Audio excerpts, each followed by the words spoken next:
ఉమ్మడి ఖమ్మం జిల్లాలో ఏదైతే ఒక చరిత్ర అనేది ఈ ప్రాంతానికి ఉంది. ఈ ప్రాంతం అనేది బొగ్గు పుట్టిన ప్రాంతంగా అనేక ప్రాంతాలలో మనం రాష్ట్ర వ్యాప్తంగా కానీ దేశవ్యాప్తంగా కానీ బొగ్గు ఎక్కడ పుట్టిందంటే ఇల్లెందు అనే విధానానికి ఇవాళ ఇల్లెందు పరిస్థితి ఏమైందంటే బొందలగడ్డ అయిన పరిస్థితి. ఇప్పుడు మనం చూసే ప్రాంతం ఏదైతే ఉందో ఇది ఇప్పుడు జేకేఓసి ఎక్స్టెన్షన్ పేరు మీద జరుగుతున్న దందాలో భాగం ఇదొకటి. ఇక్కడ అసలు జేకేఓసి ఎక్స్టెన్షన్కి పర్మిషన్ ఉందా, అసలు జేకేఓసినా లేకపోతే పూసపల్లి ఓసినా లేకపోతే పోలంపల్లి ఓసినా, పేరు ఏంటిదో కూడా తెలియదు ప్రజలకి. దీనికి పర్యావరణం నుంచి ఎన్విరాన్మెంట్ గవర్నమెంట్ నుంచి పర్మిషన్లు వచ్చాయా, వచ్చిన పర్మిషన్లకు సంబంధించిన ఆధారాలు ఏంటి, ఆధారాలు కూడా ఇచ్చిన పరిస్థితి లేదు. ఇప్పుడు మనం ఏదైతే చూసామో ఇది దట్టమైన రిజర్వ్డ్ ఫారెస్ట్ సంబంధించింది. ఇప్పుడు ఫారెస్ట్ లెక్క అసలు ఏ కోసాన అవపడట్లేదు. ఇక్కడ ఏదో మనం పోడు భూముల కోసం ఏదైతే ఆదివాసులు కానీ గిరిజనులు కానీ సేద్యం చేసుకోవడం కోసం చెట్లు నరికి సేద్యం చేసుకొని తర్వాత ఫారెస్ట్ అధికారులు కనుక వచ్చి దీన్ని ట్రెంచ్ కొడితే ఏ విధంగా ఉంటుందో ఆ విధంగా మారిపోయిన పరిస్థితి. ఒకసారి మనం అటు చూసినట్టయితే ఏ కాడికి పెద్ద పెద్ద గుట్టలతో మొట్లు ఉన్నాయి, కానీ పెద్ద పెద్ద వృక్షాలు అడిగిపోయినాయి. అవి టేకులా లేకపోతే నారేపన పెద్ద పెద్దవి. అసలు వీటికి నరికిన ఎన్ని చెట్లు నరికారు, అవి ఎక్కడికి పోయినాయి, వాటిని ఎవరు అమ్ముకున్నారు, ఫారెస్ట్ అధికారులలో కూడా ఇందులో పాత్ర ఉందా, లేకపోతే ఫారెస్ట్ అధికారులే కావాలని సింగరేణి అధికారులతో కుమ్మక్కై వారిద్దరు కలిసి ఈ చెట్లను అమ్ముకున్నారా, అమ్ముకుంటే ఎంత గవర్నమెంట్కి హ్యాండ్ ఓవర్ అయింది, అసలు చెట్లు అమ్ముకునే రైట్ వీళ్ళకి యాడ్ నుంచి వచ్చింది. నేషనల్ గ్రీన్ ట్రిబ్యునల్ ఇచ్చిన విధానాన్ని బట్టి ఎక్కడ కూడా పర్యావరణానికి ఇబ్బంది కలగకూడదు, శ్వాసకోశ ఇబ్బందులు వస్తున్నాయి కాబట్టి మొక్కలు పెంచండి, మొక్కలు పెంచడం ద్వారా పర్యావరణాన్ని రక్షించాలని చెప్పి ఒక పక్క ఎన్విరాన్మెంట్ గవర్నమెంట్ చెప్తున్నప్పుడు కూడా ఈ విధంగా అధికారులు ఇప్పుడు మనం ఏదైతే చూసామంటే ఇది అత్యంత విలువైన టేకు చెట్టు, మనం బంగారానైనా స్వేచ్ఛగా వెళ్ళి కొనవచ్చు కానీ టేకును కొనలేని పరిస్థితి. అలాంటి ఇంత పెద్ద భారీ ఈ మొట్టు చూసినట్టయితేనే దగ్గర 100-150 సంవత్సరాలకు సంబంధించిన మొట్టు లెక్క ఉంది. ఇలాంటి ఇంత పెద్ద పెద్ద వృక్షాలని నరికిన చెట్లు, ఈ చెట్లు అడిగిపోయినాయి. ఈ చెట్లను అమ్ముకున్న వారు ఎవరు, అమ్ముకొని ఈ సొమ్ముని తన ఖజానా అంటే తన ఇంట్లో ఖజానాకి నింపుకున్న అధికారులు ఎవరు? అదే కాకుండా ఫారెస్ట్ అధికారులు కూడా దీంట్లో పాత్ర ఉంది. సింగరేణి అధికారులు ఫారెస్ట్ అధికారులు కావాలని పర్యావరణాన్ని మొత్తం నాశనం చేసే విధంగా చేసిన పరిస్థితి. అదే కాకుండా గతంలో ఏదైతే బీఆర్ఎస్ ప్రభుత్వం ఉందో బొందలగడ్డలుగా మొత్తం గత ప్రభుత్వం చేసింది.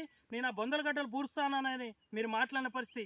ఇవాళ బొందలగడ్డలకి మీరే పర్మిషన్ ఇచ్చారు. అదే కాకుండా మనం ఏదైతే ఇందాక వచ్చేటప్పుడు కొంచెం కూతవేటు దూరంలో చూసినట్టయితే 21 ఇంక్లైన్ బాయ్ అది మూతపడ్డ పరిస్థితి. దాంట్లో గ్యాస్ విషపూరితమైన గ్యాస్ లీకేజ్ అవుతుంది. దీనివల్ల జంతువులు కుక్కలు కానీ వన్యప్రాణులు కానీ అక్కడికి వచ్చి చనిపోయిన పరిస్థితి ఉంది.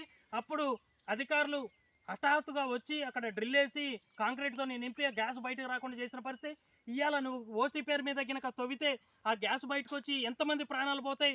ఇల్లెందు అనేది చరిత్రగా మిగిలిపోయి ఇల్లెందు సరౌండింగ్ ప్రాంతాలు ఏవైతే ఉన్నాయో ఆ ప్రాంతాలు మొత్తం కనుమరుగే పరిస్థితి. కాబట్టి సింగరేణి అధికారులు ఇకనైనా అప్పుడున్న సీఎండీ ఎవరైతే ఉన్నారో ప్రభాకర్ కానీ అప్పుడున్న జీఎంలు కానీ ఇప్పుడున్న ప్రజెంట్ జీఎం కానీ తక్షణమే దీనిపైన శ్వేతపత్రం రిలీజ్ చేయాలని స్థానిక ప్రజలు కానీ ఈ చుట్టుపక్కల ఉన్న గ్రామవాసులు కూడా వారి యొక్క ఆవేదన వ్యక్తం చేస్తున్నారు. అదే కాకుండా ఏదైతే నేషనల్ గ్రీన్ ట్రిబ్యునల్కి అనేక మంది ఆశ్రయించిన పరిస్థితి ఉంది. హ్యూమన్ రైట్స్ కానీ మానవ హక్కుల సంఘాలు కానీ అనేక సంఘాల వాళ్ళు చెప్పేది ఒకటే, ఓసీల పేరు మీద జనాల ప్రాణాలు తీయకూడదు, గ్రౌండ్ వాటర్ అనేది ఎక్కడికక్కడ ఇనుకుపోతున్న పరిస్థితి. ఇప్పుడు ఓసీ గినక తీసినట్టయితే కొన్ని 100 ఎకరాలు, ఇప్పుడు మనకు వచ్చిన సమాచారం ప్రకారం 500 హెక్టార్లు ఈ ఓసీ ఎక్స్టెన్షన్ పేరు మీద దీన్ని దోచుకోబోతున్నారు.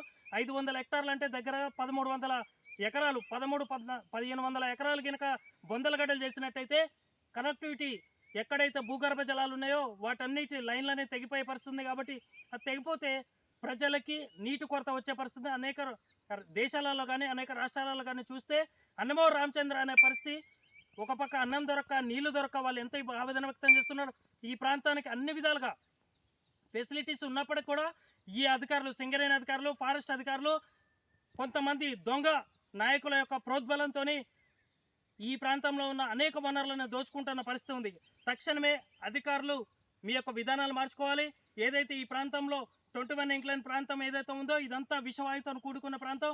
ఈ ప్రాంతంలో ఇట్టి పరిస్థితుల్లో అండర్గ్రౌండ్ మైనే నిర్మాణం చేయాలి కానీ ఓసీలు చేయడానికి లేదు. ఓసీలు చేసినట్టయితే ఇల్లెందు అనేది చరిత్రగానే పేరు మిగులుతుంది తప్ప ఎక్కడ కూడా ఇల్లెందు కానీ పూసపల్లి కానీ పోలంపల్లి కానీ ఈ చుట్టుపక్కల చర్చి రొంపేడు కానీ ఈ ప్రాంతాలు 21, 24 ప్రాంతాలని ఒకప్పుడు ఉన్నాయి అన్న విధంగా మిగిలిపోతాయి తప్ప జనాలు ఎవరు కూడా బట్టబట్టే పరిస్థితి లేదు. కాబట్టి తక్షణమే అధికారులు వారి యొక్క విధానాలు మార్చుకోవాలి. ఏదైతే దీంట్లో విలువ గల టేకులు కానీ ఏవైతే మారుజాతి మొక్కలు ఉన్నాయో ఆ జాతి మొక్కలను అమ్ముకున్నారో, ఎన్ని చెట్లు అమ్ముకున్నారో వాటికి సంబంధించిన ఏదైతే మీరు డిపిఆర్ చేశారో ఆ డిపిఆర్కి అసలు పర్మిషన్ ఉందా, పర్మిషన్ ఉంటే వాటి యొక్క వివరాలు బహిర్గతం చేయాల్సిన అవసరం ఉంది. తక్షణమే సింగరేణి అధికారులు ప్రెస్ మీట్ పెట్టి సింగరేణి అధికారులను ఫారెస్ట్ అధికారులు దొంగల్లాగా దోచుకున్న ఏవైతే సంపద ఉందో ఆ సంపదని గవర్నమెంట్కి ప్రజాధనం, నా ధనం, ప్రతి ఒక్కరి ధనం కాబట్టి ఆ ధనం ప్రజలకు ఉపయోగపడే విధంగా గవర్నమెంట్ ఖాతాలకు పోవాలి. కానీ ఎవడైతే దొంగ అధికారుల ఖాతాలకు పోకుండా ప్రభుత్వం దీనిపైన ఒక ప్రత్యేకమైన కమిటీ వేయాలి. కమిటీ వేసి పర్యావరణ పరిరక్షణ కోసం చర్యలు తీసుకోవాలని చెప్పి స్థానిక ప్రజలు ఏదైతే ఈ 21 ఇంక్లైన్ కానీ 24 కానీ రొంపేడు కానీ పూసపల్లి కానీ ఈ ప్రాంత ప్రజలు వారి యొక్క ఆవేదన వ్యక్తం చేస్తున్నారు. కెమెరామెన్ రాముతో రంజిత్, అక్షత మీడియా.